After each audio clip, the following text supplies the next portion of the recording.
It's time. Get on up. It's time. You say what's the time for? It's time for Shooter and who? Shooter and Schooley. It's We the Thunder. We're talking boats. We're talking boats. We're talking Tampa hockey. We're making sense. Oh, what's going on at the bench? I said Cooper. Whoa.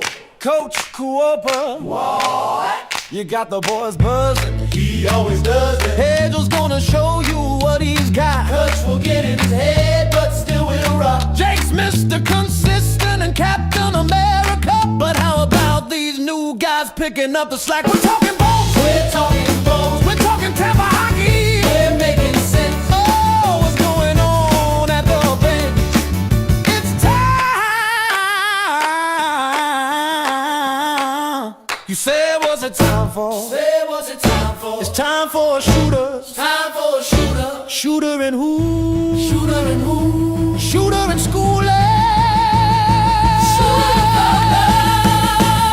It's We the Thunder.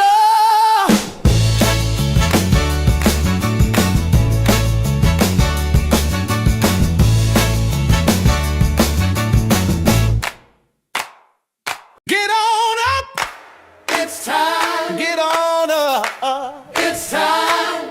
You say what's the time for? It's time for Shooter and who? Shooter and Schooley. It's We the Thunder. We're talking boats. We're talking boats. We're talking Tampa hockey. We're making sense. Oh, what's going on at the bench? I said Cooper. Whoa. Coach Cooper. What? You got the boys buzzing. He always does it. Hagel's gonna show you what he's got. Coach will get in his head, but still will rock. Jake's Mr. Consistent. Welcome to We the Thunder. My name is Rob Reshute. They call me not Mr. New York Thomas School. They call me Shooter. Wow, that's a nice shooter. Let me have a look at it. And then we've got Thomas Schooley, as usual. Always here, always on time, Wednesday night. You know what this is from? We're getting flagged for that.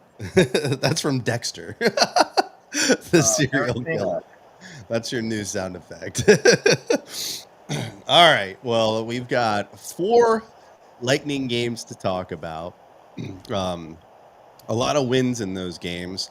I went to every single game except for one of those 4 games. So a ton to talk about. So you were 2-3, no, 2-1. I was 2-0. Wait, no, I was 1-0. You were 1-0. You went to the Wednesday game, the Thanksgiving Eve game against the lowly Calgary Flames. I saw you there. So I know that. Yeah. Oh, wait, did I see you at that one? No. No, I saw you on Monday. And we did the show on Tuesday last week. But yeah, it's Wednesday night. 4 games to talk about. The Lightning still on a hot streak. The actual streak, 7 games, did end last night on Long Island. And I was there, and I did just get back to the Thunderdome here. So a lot to talk about these games on the road. And I guess we can start with our watch party. Because I actually want to put the link out there for anyone that does not have it. If you're listening to the podcast or if you're watching us live, check the chat. I'm going to throw the link in there. We are going to have a watch party, first one of the season. We've got a Facebook page for it so we can kind of get an idea of how many people are going to come. So if you do plan on coming, go ahead into the notes on the podcast, or if you're watching live on the chat, you should see a link for Facebook. That watch party is going to be at the OCC Roadhouse in Clearwater/Largo area. What would you call that area? Almerton and Pinellas Park. Pinellas Park area. So yeah, come join us and let us know that you're going to be there, so we have an idea of how many people are going to be there. Because we are restricted to the inside area, which means that we're going to fill up the place. So make sure you RSVP. That's going to be January 13th. A little over a month away, and that is when the Bolts will be traveling to Pittsburgh to play the Penguins. Not tomorrow night when the Penguins travel to Tampa to play us at the bench tomorrow night. So we hope you will join us, and we will leak out more details of what we're going to do here at the OCC on January 13th in the next couple weeks. So super excited about that. Schooley, what are you going to do at this watch party? Are you going to have a bullhorn and just be going crazy? No, I'm gonna drive up there on a Harley and bang my drum. I like that. I'll accept that as an answer. All right. Well, let's talk about some of these games. Let's start with Wednesday night. Wednesday night, the day before Thanksgiving. Always a fun game. It seems like we always get the home game before Thanksgiving. Calgary Flames come to town, and hold on. Wait, I got to queue up some sounds for this one because this is kind of what the first period sounded like if you were at the stadium. I have way too many sound effects on this thing. We gotta narrow this down. All right, here's what it sounded like in Emily Arena. I'll turn this down a little bit. That was in the first couple minutes, and then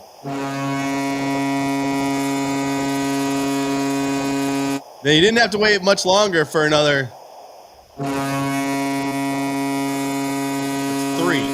That's three. Strategically doing this because you know what? There was one more. 4 goals in the first period. And then the rest of the game was just kind of boring because we already had it in the bag. They switched goalies, and it was funny because, some people had asked me if they should go to that game. And I said, well, Calgary was coming in as a bottom feeder team, but the Lightning tend to play down to those teams. So it was kind of a catch game there, and Lightning ended up lighting them up. They did, yeah. 4-goal first period. You had Hagel getting on the board first with a shorthanded goal. Jurgensen, Destus, Carlisle. Jurgensen, you got some lotion over here? Yes, I do. Always. Don't make me put it on camera. Thomas Schooley. The Thunderdome's known for more things than one. There's a casting couch right here now. I don't know if you know that. Now that we have some extra camera equipment in here. Jurgensen's. Jurgensen's. Fine. He scored, okay? And when he scores, we win the game. And that's what happened on Wednesday. Destus scored. Declan Carlisle scored. I think Cooch added the 5th goal. 5-1 Lightning over the Flames. A pretty easy game for the Lightning. And something notable about that game is so many different people involved in the scoring. You had Hagel, Sorelli, Kucherov, then Destu, Paul, Getzel, then Gergesens, Gord, Holmberg, Carlisle, Santini, Getzel, Kucherov, Hagel, Radish. I mean, it was definitely spreading the team around, and we've kind of seen this going on in this 7-game win streak that we just had that ended last night. And you've been seeing that it's been kind of everybody's been involved. And it seems like that more and more players are getting their feel. Still no Braden Point. Still no Hedman. Still no Charnak. Still no McDonough. I mean, and the way Coop talked on this road trip, you're not going to see any of them anytime soon. I think Charnak is the one that's expected back the soonest. Point, undisclosed injury, has not came out and said upper body, lower body, anything. But the way Coop talked about it the other day, don't expect him probably until 2026. Well, what's the rush to get these guys back? Because we're winning a lot of games. And what do you do when you get them back? Because somebody's not going to be playing. It's going to be interesting. It's going to be interesting to see if he's going to be on the Olympic team. He was the only player for Team Canada from the Lightning that already guaranteed a spot. Now I'm not even sure if that is going to be happening. Right.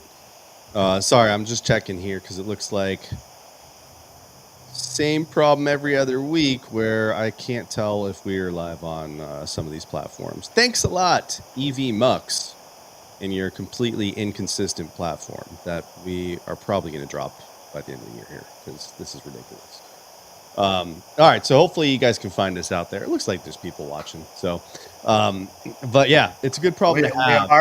We are on Twitter or X. Okay. We are on Facebook. I just retweeted it just in case. But yeah, it's a good problem to have.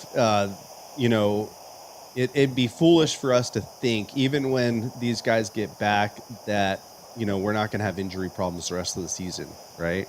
And if we get to a point where it's like, all right, well, we really need to shore up that bottom six, or maybe try to bring in another defender who can do this really well.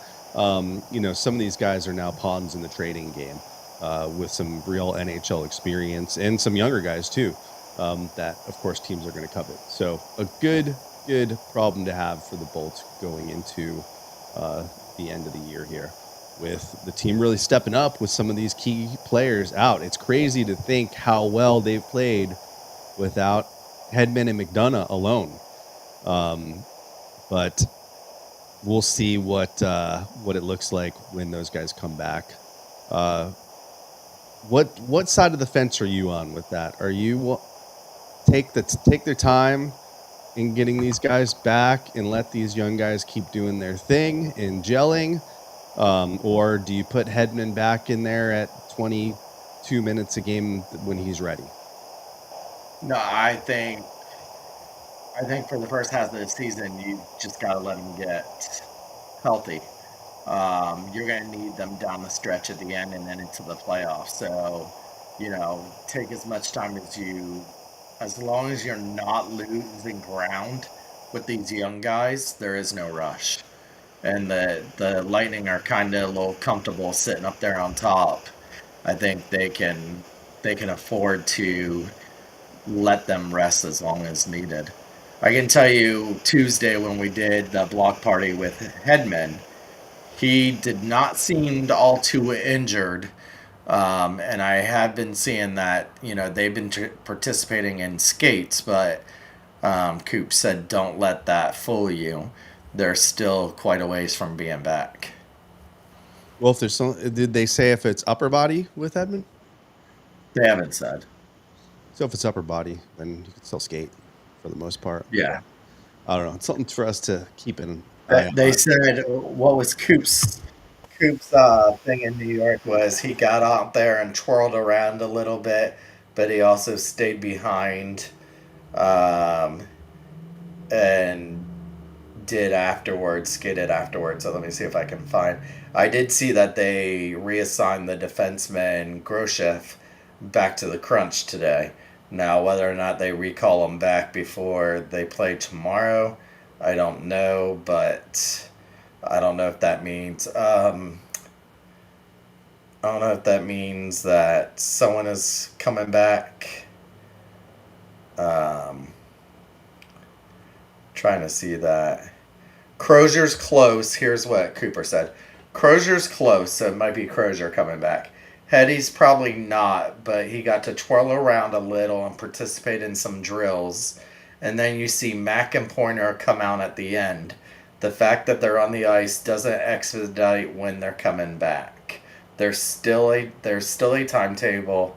Crow is the closest. Do you have a timetable specifically for Point and McDonough? He says no timetable. It's a little early yet. So it looks like McDonough and Point are the worst of the two. You're on mute. Who would you like to see come back first? Point. We need to get Point scoring. I'm with you. I think that's the guy you got to get back there as soon as possible if you can. Insert him into the lineup. And I don't know, it's just like he's missing out there when you look at these top two lines and he's not out there. Yeah. Yeah, I thought a couple of spots on these New York games that I know you guys are hyped. Well, yes, we are hyped because you made it, Michelle. These there was a couple spots in these New York games I really thought that Pointer could have possibly made a difference in. Maybe last night with his speed. Um, Yeah, but I think the main area for me is we only scored in these 4 games one time on the power play. So even though we won 3 out of the last 4, there was really only one power play goal in that. And I think if anything, that's where hopefully Point can come back and make a difference. Put him back in the old bumper spot again. Let him try to rip some. Take Bjorkstrand out of there. And Nick Paul was playing a little bit on the power play last night. So, yeah, I'd like to see Pointer come back. What about Detroit? Little Caesars Arena, your favorite arena. yeah, Black Friday matinee. This yeah. was 12 the o'clock game that they scored that power play goal, by the way. The one of the week. Of all people, Yanni, after the first period, was on hat trick alert in this game. Yanni had 2 goals. And then this was the game where I thought the goal of the game was Darren Radish's blast. That was, I think Gabby Shirley said that was the fastest shot or the fastest goal that the Lightning have had miles per hour wise this season. No surprise from Radish. I think Say the hardest shot. is that how you say it? The hardest shot Yes. in kilometers per hour and miles per hour, both. I always thought Hedman had a heavier shot, but he doesn't. He used to. He doesn't really shoot it He that used- much in the game. He used to win the one of the hardest shots, but Radish has had it the last couple of years for the Lightning. Yeah, he definitely has. Hagel also a force in Detroit. Detroit put up a pretty good battle, but they were winning 1-0 at the beginning, and then once we took the lead, we weren't giving it back. So a pretty good performance with the Lightning. Detroit's still hanging in there. They're only a few points behind us. So this might have been the toughest team that we played during this 4-game week. But yeah, 6-3, the Lightning win in Detroit. And then the next day, they've got to fly to New York, and that is where I joined them at Madison Square Garden and saw the Lightning just kind of bully the New York Rangers. They weren't even really letting them shoot the puck that much. And I had a blast watching the game, but at Madison Square Garden, and maybe it was because it was still kind of like the holiday weekend. Maybe this is just how Madison Square Garden is. Like, the fans aren't loudly cheering.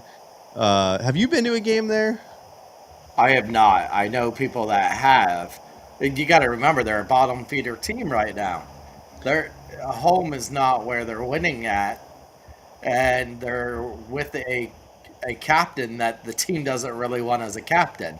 So, who has been a thorn in every team he's ever been on. So, and there was a reason they got rid of him a long time ago to the Lightning. So, it's not a team that city is really behind right now. No, it was almost like they weren't paying attention. It was almost like sitting at the Mark at Bunchmark International Arena, where people are more interested in just going there to hang out than to actually watch a hockey game. So I just thought it was weird. I mean, I guess a lot of that goes into what you said. The team's not very good. And then the Lightning just smothered them. They barely had any shots on goal in the first period at all. Let alone I talked about that a couple episodes ago, that we see this in some other teams, that we tend to play the man, not the puck, where the Lightning finally are now playing the puck. As soon as someone is in the zone with that puck, they swarm that puck rather than just go for man-to-man. And They did it. They got away from it last night on the Islanders, and I think that's because the Islanders were too fast for them. Um, but we saw it with Detroit. We saw it with the Rangers. We saw it even with Calgary. They are going after the puck, and there was something yesterday in the PK where they were holding the blue line up really good. And that's something that they haven't really been able to do. So I like that they've been playing more and more of the puck rather than the man. Yeah, something's changed in the strategy because we did talk about it several weeks ago about how the Lightning defense as a whole is just not aggressive enough. They let people have too much space, there's too much time, and it comes back to bite them, and that's how they give up goals. And that's definitely changed. And you definitely saw it in the games this week, especially this Rangers game. Hagel, again, obviously Hagel had an amazing week. Didn't get any points last night, unfortunately. But Hagel, with the 2 goals, should have had a hat trick. He missed an open net at the end of the game. I was ready. I had my hat ready to throw, and I would have had to really wing this thing because did you see where I sat? Yeah. I sat on the bridge, which is essentially like if they had a catwalk. You know what a catwalk is? We all know what a catwalk is from Rays games, right? It's like up on the roof, essentially. That's where I sat. Like I was They looking. have them. They have them at Benchmark. They have catwalks. They just don't have seats up there. They made a section in the catwalk in New York where the Rangers play. So it's wild because when you walk out there, you're looking to the right. You can see like what would be our 300 level. Like you can see them sitting there. And I guess that they put another scoreboard because this area where I was sitting blocks where the scoreboard is for them. Like if they look up, they see us sitting up there. So there's another scoreboard where our little bridge area was. And then if you look to the left, you see like you see you're right on top of the ice. And it was weird because there's only 3 rows and I was in the first row. This, by the way, was the cheapest ticket I could get there. And it was a really good seat though. I was on. Did you see many Lightning fans? No, I mean there were some Lightning fans, but I didn't see that many. There were more Lightning fans at the Islanders game for sure than there were. You did see Coop. I did. I saw Cooper after the game.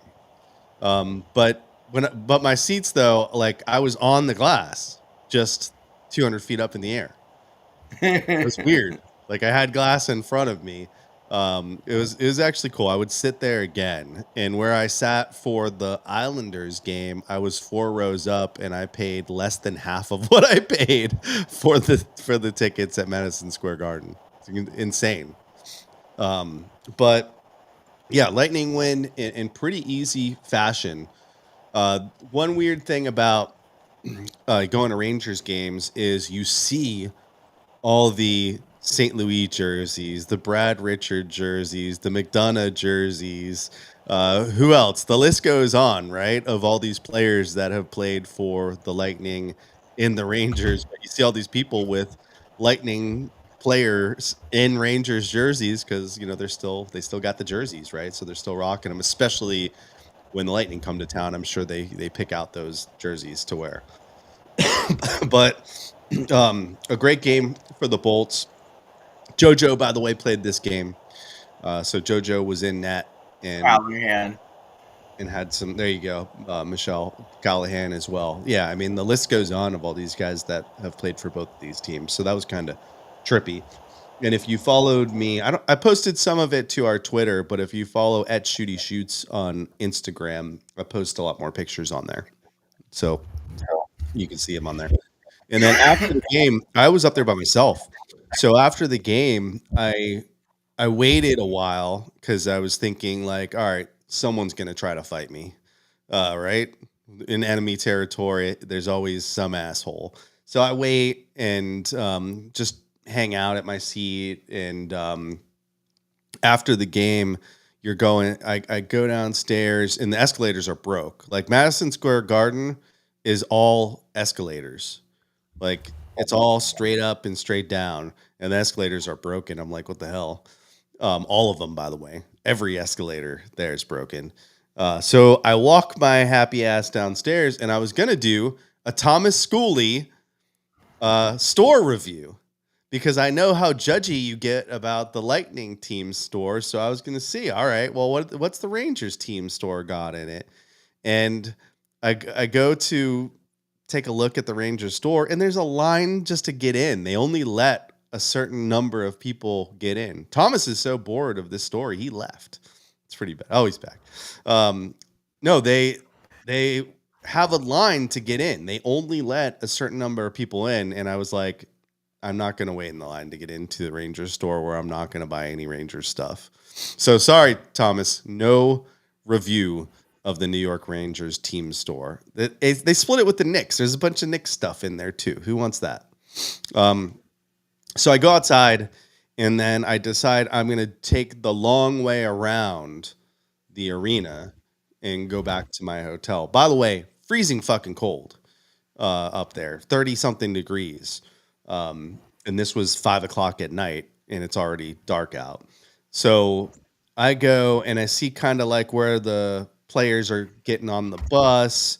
So I hang out there. There's like a handful of Lightning fans out there, and Cooper sees a kid out there and a couple of us Lightning fans, and he was not getting on the bus. He was going straight to a car, but decided to come over and say hello. So I did get to talk to Cooper for a minute, and I took a selfie. I'm not a big selfie or autograph guy, but Cooper wanted it was a horrible selfie. He requested it. It was a horrible selfie. I wasn't trying to take a selfie. Like I was just talking to him for a minute, and because the girl next to me was like, "I'm from Orlando," and I'm like, "Bitch, I'm from Tampa. Get out of here. Go cheer for the Solar Bears." So he's like, "All right," and he's like, "Let's do this." I'm like, okay. And they got to spend a couple days in the city before they headed over to Long Island. We saw some of them went to the Knicks game that night. The next night, you had, what was it? Hagel, Paul, Getzel, and Sorelli were at the Knicks game. Those were the only ones I saw out and about. Me, Cooch, and Vassy went to the area called Little Russia. 420. Little Russia. We got some Russian cuisine. Yeah, good times, good game for the Bolts. And then they go over to the island. And you talk about like a completely different experience. That's what you get at the Islanders experience. Like Madison Square Garden's in the middle of like Midtown New York, right? In Manhattan. The Islanders decided to build this arena, which is only 3 or 4 years old, in the middle of fucking nowhere. It's off the interstate. It's where the Belmont horse racing track is. And there's nothing else there. Part of the Triple Crown.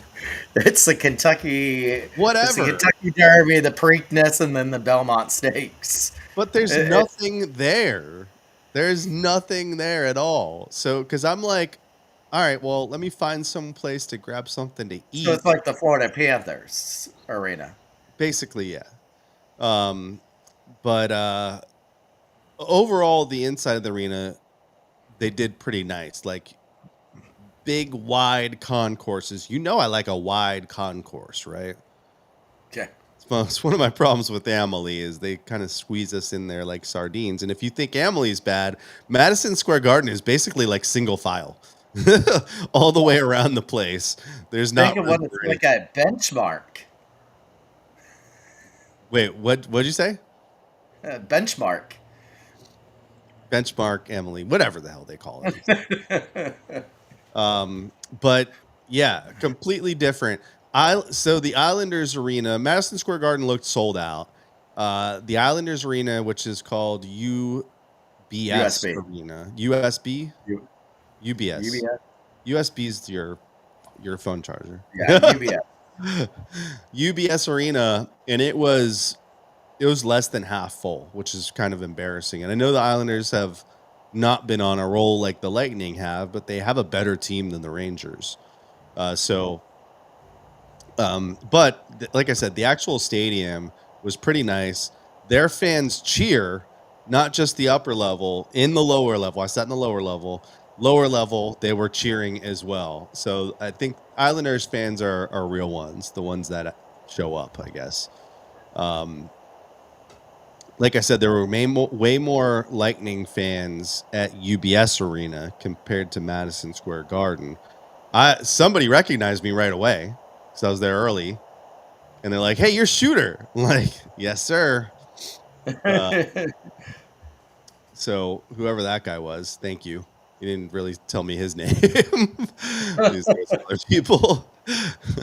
But what else? Madison Square Garden does not have their version of Greg Wolf. It's just the announcer that does like some of the stuff in between the periods and in the commercial breaks. And then UBS has like a wish.com version of Greg Wolf, and he only does like one or two things a period. And I'm like, man, Greg Wolf is like sweating like nonstop all game. He's got stuff going on. It's a little bit easier now because he's got his little like cove where they stick him, and everyone kind of comes to Greg now. Remember before they had that though, Greg would be all over the arena in different areas. Yeah, but he still does some. Like he'll be down by where the Zamboni comes out when they're talking to the kid that's on the ice for the Thunder for Kid. the Thunder. Yeah, they're downstairs usually next to the where the Zamboni comes out, and he goes, and then he has to go on the ice for all the intermissions. So he's still running around a little bit, but not as much. Yes, now they come to them, which is so funny that they built that platform because of COVID, and where Paul Porter wasn't allowed to sit in the box with the players anymore, and he couldn't do the announcing down there. So that's where they built. That's where that platform came from. That was for him, and that's where they light the Tesla coils at the beginning. That is where Franzone stands, and that's where Greg is at. Yeah, that's kind of like their little spot. But shockingly, how little their version of Greg Wolf had to do. Like this would be like part-time Greg Wolf because he was only on screen for like maybe twice a period, even if that. But I try to go to at least one away game a year, and I'm telling you, I'm biased, right? But I still have not found a better hockey experience than I have in Tampa Bay. Vegas, Dallas, I didn't think Vegas was that great. Nashville. Like Vegas does a really good job of the pregame show. Like Vegas has shows. That's what they do, right? And Yeah. they got the theme of the casinos and the sounds and stuff, but I wasn't that impressed. Maybe because I was there the first or second year. Maybe it's better now. They do that night, and the sword and everything else. Nashville's got a real good.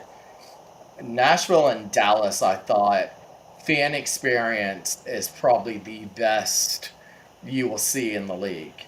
I'm sorry, Tampa, you guys suck. I mean, we can't cheer more than 3 times. If you say "Let's go Bolts" more than 3 times, then how dare you? Yeah, but all the other arenas I go to, they're not like constantly cheering either. Bridgestone is, by the way, congrats to Steven Stamkos, 1,200 points, career points, only 6 active player currently. What team did he score most of those points for? Tampa Bay Lightning. As the captain. You get all your facts. You get all the stats and statistics. Wait, stats and statistics are the same thing. You get your Lightning facts here from Thomas Schooley. For you guys. Enjoy. Bridgestone is very loud with their fans. Very It's all your fault. It's all your fault. I like it. I love it. I want some more. Only after of they it. score, and they don't score goals anymore. It's all your fault. The you can't do that. Shame, shame, shame when there's a penalty. So it's a good experience. Dallas has a great beginning. They bring the star down from the ceiling, and the players skate through that every single game. They put on a good show. Well, I have to put Dallas on my list. I've been to Nashville. Blues was horrible. I didn't think Nashville was anything special either. I'd put it above the New York stadiums. A lot of Have you that been to Bridgestone, or have you only been to the stadium? into Bridgestone. Okay. Yeah, I saw the Lightning play there the year after the Stadium Series. I will give them an A plus for location because when Yeah. you walk out of that stadium, you are not in a parking lot next to the interstate. You are right on Broadway, and there's plenty of You stuff were to across do. from Tootsie's. So I'd put Nashville towards the top. I'd put Vegas on the top again because you're all like, yeah, good show, but also like you're right there in the middle of everything. Like you're 50 yards away from going to multiple casinos and restaurants and stuff like that. Linda says the Kings Arena has a great pre-show. Serena says Chicago's boring. Carolina was boring. Panthers is boring. Well, here's my point: is we have it made. I know you're a hater, and you've No. just been to too many games, maybe, and you're jaded. But we have a great experience. We have a great surrounding area, better than both New York teams. I can tell you that. And in my opinion, I haven't been to a stadium, a NHL hockey experience that's better. That's why I keep going back.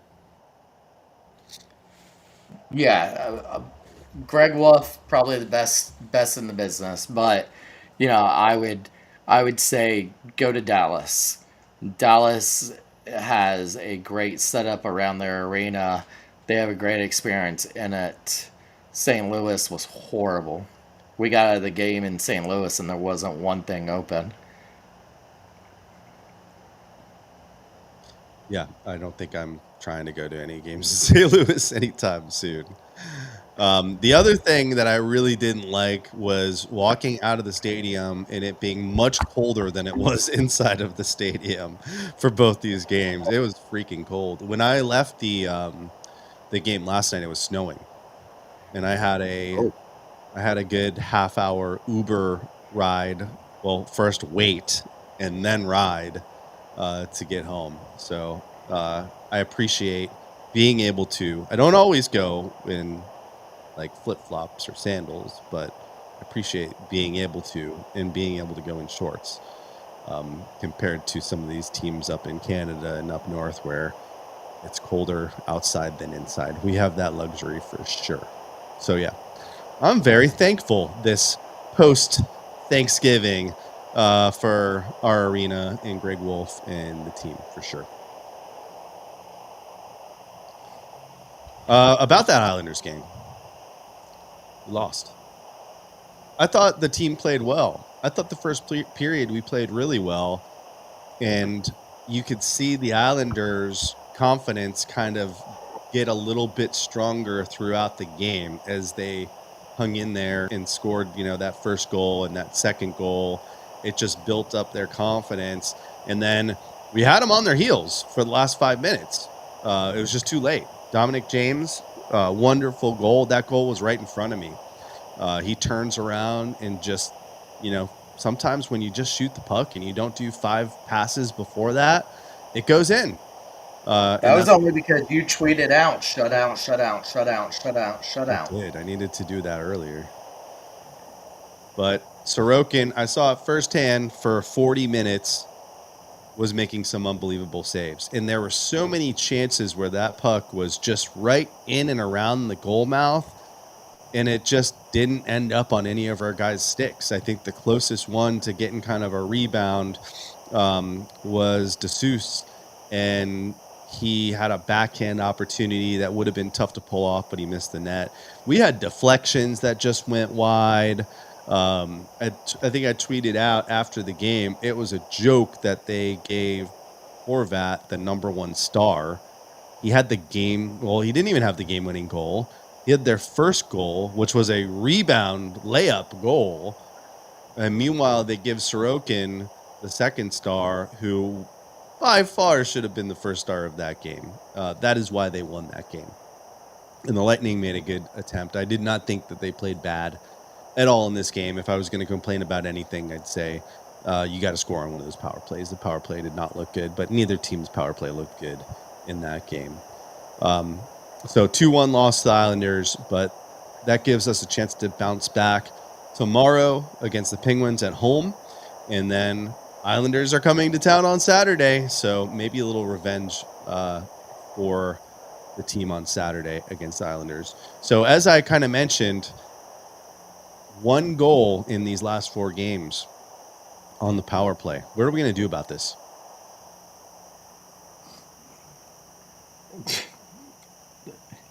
I don't know. They were looking so good. And then you thought they had found a solution. And now it's predictable. And it's Cooch going to that bumper.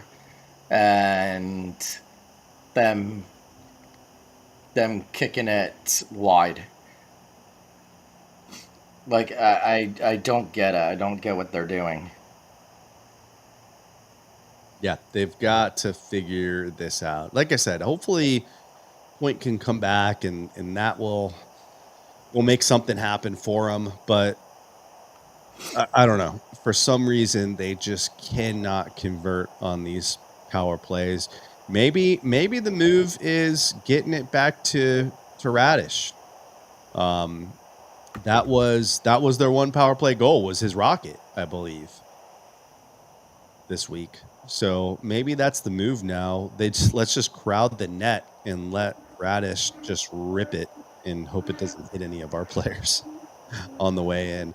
But I was kind of getting frustrated last night because I just wanted to see them start throwing stuff at the net, because it was pretty clear that they were going to have a tough time beating Sorokin. You're going to have a deflection or a screen or something like that. And they started to play like that in the 3rd period when they started to get into desperation mode, down by 2 goals.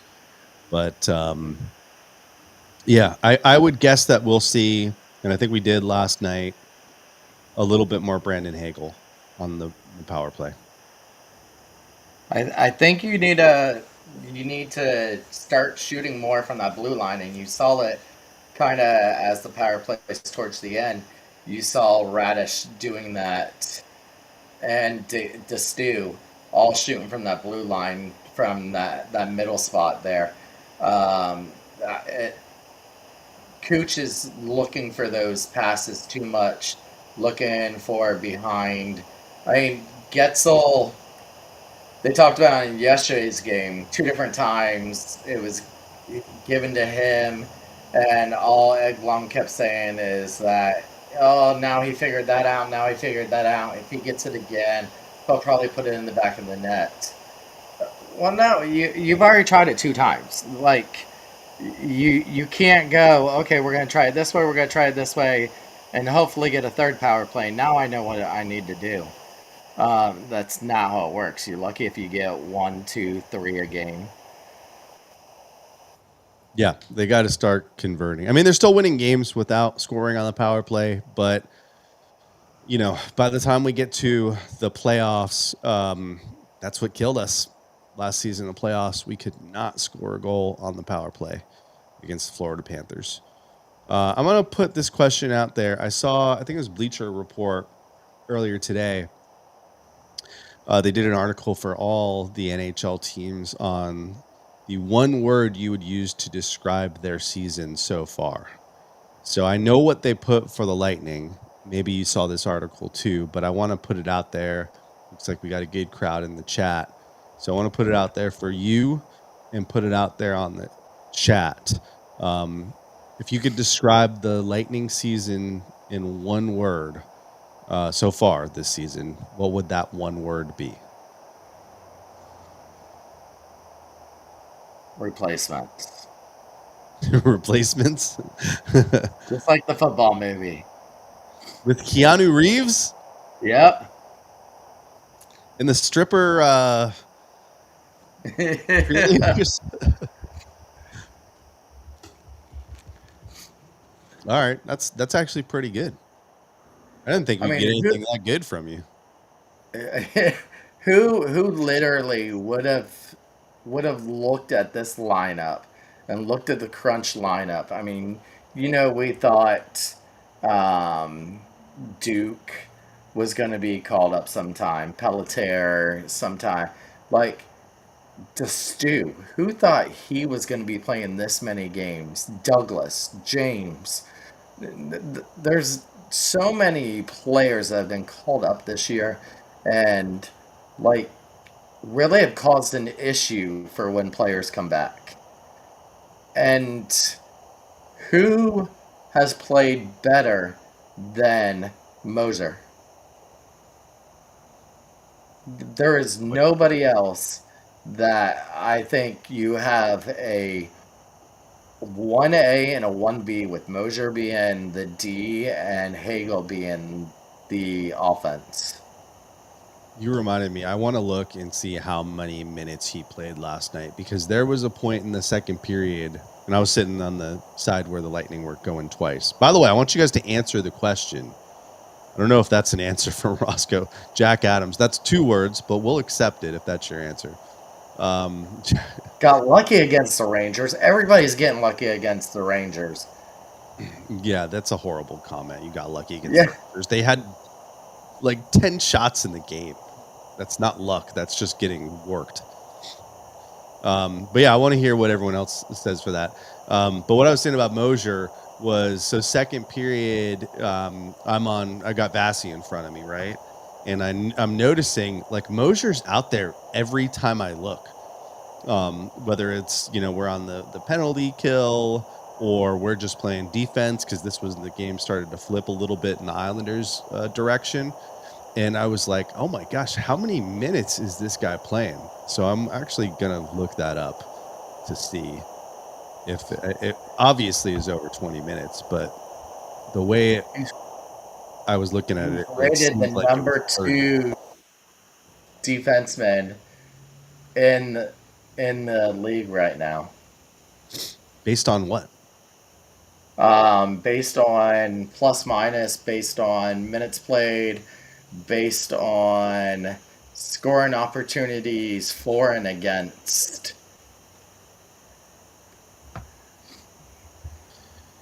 All right, let's see the official time on ice sheet here from NHL.com. I'm actually looking at like the official one that tracks every single shift. Have you ever seen this before? No. How many shifts do you think Anthony Cirelli had last night? By the way, if anyone was going to score last night, it was going to be Cirelli. How many chances did he miss? A lot. And you know what's crazy is he had a couple that were right in front of Sorokin, like point blank, which are really tough as a goal scorer, because you're just too close to the goalie at that point. And he was specifically practicing that in pregame warmups, like being that close in getting those pucks up over a goalie. But yeah, he was so close to getting that. Yeah, he should have scored if any. Tells one word is enigmatic. Hold on, I got my time on ice for JJ Mosier, 22:48. It seemed like he played at least 5 more minutes than 22. And he was getting roughed up a little bit, like he was in the mix. We don't talk about that guy enough. That is for sure. Well, the other awakening, I was listening to Benjamin Pierce, Bobby the Chief, and Eric, and even Greg Nonelli the other day, and they were talking about where was this Radish Like Radish just became a whole new person that even sitting Radish now is going to be hard to do because he has fought for a spot and that he's got the hardest shot. He's making good decisions. He's, doing things what they thought he was. And they were saying that JBB's got to be like the whole team's got to feel like he's like a new free agent because this was not the Radish they thought they were going to have and the one that they had been sitting for some of those games. And now all of a sudden this Radish has appeared and they're like, it's a brand new player. Like you just got a brand new player to your team. Yeah. Well, we have a couple this year, but I think the thing that we got to remember is Hedman is not getting any younger. McDonough's even older than Hedman. So we really needed some of these guys to step up. And I heard some Rangers fans talking about like they had Radish. Radish was our Radish. Darren was on their roster a couple years ago. And they didn't keep him. But just like we saw, he wasn't the same player in previous years to what we're seeing this year. And these guys aren't perfect. Like, he still makes some mistakes. Chucky's making mistakes out there that are turning into scoring chances. But, I mean, especially for that guy, too, to step up and have power play time and getting the ice time that he's been getting, that's pretty amazing. Linda says she was going to say young guns, but that's 2 words. Come on. One word, you guys. There's your Michelle's enigmatic. Blake Wheeler's burner account says Edmonton has a nice stadium. I don't know if I'm ever going to make it to Edmonton. That's really far. And he does not like Hagel. How do you not like Hagel? I guess if you're American and you're not a Lightning fan, you might not like Brandon Hagel after the Four Nations tournament. I don't know how, just as a hockey fan, you can't, like, the Bedard. Do you see that Bedard goal from last night? Just as a hockey fan, like, they're nasty. Hagel has some nasty shots that you just look at him and go, oh, shit. And same thing as Bedard last night. I can't stand McDavid, but he's a good player. Well, yeah, and Hagel plays so hard. In the first 5 minutes of last night's game, he crushed somebody, and that was right in front of me. Do you remember him hitting somebody last night? He rocked somebody, and Yes. I wish I had my camera ready because that was right in front of me. Yeah, heck of a player. Tough not to like him, but I guess it's one of those things where if he's not on your team, you're going to be hating on him for sure. There's another one. One word. Josh did it. Change. That's a pretty good one. I would have said, I was thinking about this earlier. I would have just said depth because that word has not existed with this team in the last couple years, and it does exist this year.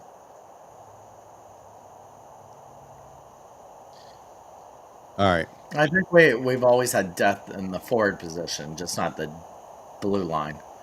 I don't think so. This year, Our bottom 6 has sucked the last 2 years. Yeah, but it isn't because we didn't have the people down in Syracuse. We had people down in Syracuse. It's just they didn't want to bring them up. Yeah, but those guys come up and they don't really make a big of a difference like Dominic James has, for example. Right. All right, well, let's get out of here. We've got 2 games at home the rest of this week. So we've got the Penguins in town tomorrow. We've got the Islanders coming into town on Saturday. And then this team is going to go on another 4-game road trip. So they've got to go play the Leafs and then the Canadians back-to-back next week, Monday, Tuesday. We'll be right here on Wednesday night when they have their off night, and then they have to go back to the New York, New Jersey area to play the Devils, and then they play the Islanders again. on Saturday, December 13th. We'll be back before that Devils and Islanders game to see what happened in the 4 games that we've got this week. By the way, Panthers last place in the division. Toronto just right above them, with just the Sabres separating them. You got, I think, the Flyers, I think, are turning up a notch and going to climb up theirs. Capitals seem to be following behind the Hurricanes now. So this East is going to be, I think these playoff is going to look a lot different than in years past. Yeah, that's what we should do next week. We haven't really done that yet. Is let's go look at the standings for all the divisions, and let's look at the stats for the rest of the league, which we usually do once a month. I did just put in the chat our link to our shirts, Stadium Series themed, Freeze the Bay. Get yours before Thomas Schooley gets his. I've been seeing somebody posted when I was up in New York. Somebody posted they got theirs. So Are you going to do a patch? I see everybody wanting a patch. I don't have a patch maker. Patch maker. Yeah, and I'm not a patch maker, so I don't know if that design really matches with a patch. I don't know. I'm sure If anyone knows any patch makers, let me know. But got another exciting 4 games this week. Maybe we'll have a guest on next week. It's been a couple weeks since we had anyone. Since we had ESPN. By the way, Greg Wisniewski from ESPN wanted a shirt. Did I tell you that? I shipped him one. He already has his We the Thunder Freeze the Bay shirt before you do. Can you ship me mine? I couldn't keep Greg waiting. You're not going tomorrow, you said, right? No, I'm not going to either of the games. You're not going Saturday either? Ladies and gentlemen, we're going to need a new co-host. Nikki Kucherov is going to be co-hosting with us next week. Oh, gosh. I guess at this point, maybe I should ship you your shirt. Maybe the response I just did to somebody on Facebook. Maybe I might be going to the game Saturday. All right. Well, you let me know. You guys go order your shirts so you're ready for Stadium Series. And you got anything else for the people? No, we will have an announcement for the Thunderbolts Christmas party next show. I should actually have the event tomorrow. That's incredible! And by the way, we did do a Tampa Bay Lightning Bolt for Life skate tonight. So thank you to the Lightning organization. It was as basic could be, but at least they did something for us this year. At the arena? Yes. Yeah, we got to skate on the Michelle, what was that? What was the alumni's name? So they had Coburn, but somebody accidentally had his jersey made with the number 54. Then they had Bradley, which he's there every time. Then they had some guy from the 2001-2002 season. It was full season. Yeah, see, I didn't know that, but someone decided to write some comment on my pictures, Linda. Yeah, Glenn Metropolit. He was one of the alumni that came and skated with us tonight. By the way, 2 games he played for the Lightning. 2 games. Still counts. Huh? Still counts. Yeah. You must live here. Yeah. So he was one of it was advertised to have a alumni there, and that was the alumni during the session after me. They had some good cookies and some popcorn, and some good hot chocolate. And that was about it. Oh, and some magnets. Well, what else would you want?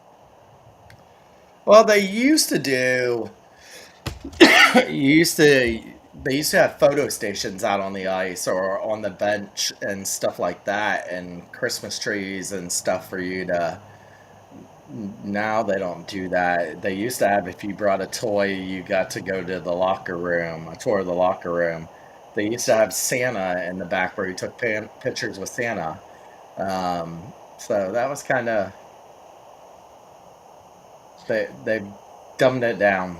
They should have had Pat Maroon dress up as Santa. Or even Nick Paul, like he did for the team last year. There you go. These guys are probably tired. Listen, I live the same lifestyle, okay? Flying in and out all the time. Like, Yeah. I'm just trying to go get some rest, okay? Because I'm trying to go to every game this season, apparently. So I might be there tomorrow as well. All right, well, that's it. We will be back next Wednesday to talk about 4 more Lightning games. Hopefully, we're talking about at least 6 points in those 4 games. Until then, this has been We the Thunder. Don't forget to be the Thunder. That's it? That's it. On up! It's time. Get on up! It's time. You say what's the time for? It's time for Shooter and who? Shooter and Schooley. It's We the Thunder! We're talking boats! We're talking balls. We're talking type of hockey! We're making sense. Oh, what's going on at the bench? I said Cooper! Whoa. Coach Cooper! What? You got the boys buzzing. He always does it. Hagel's gonna show you what he's got. Coach will get in his head, but still